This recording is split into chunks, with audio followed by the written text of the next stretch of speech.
তোমার তো এগুলো কি? আমার হাতে আছে চিড়ে। তো এই যে চিড়ে, আর আমি এখানে পেঁয়াজটা একটু ভেজে নিলাম। এখানে অল্প একটু লবণ দিয়ে দিয়েছি, আর কয়েকটা গোটা জিরে দিয়েছি, আর এখানে আছে অল্প একটু হলুদ দিয়েছি। আর এখন সব ভাজা হয়ে গেছে। এখন আমি দিয়ে দেবো চিড়ে। তো আজকের সকালটা আমাদের হবে চিড়ে ভাজা আর চা দিয়ে শুরু।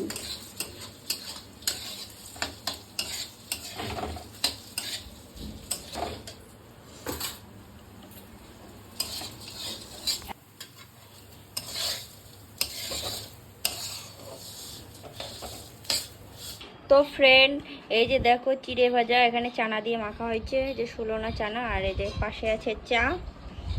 আর এই যে এখানে নেহা পড়াশোনা করেছে, তার জন্য এই দেখো বই মানে ছড়ানো ছিটানো, এই যে প্লেন বানাইছে। কি আর বলবো।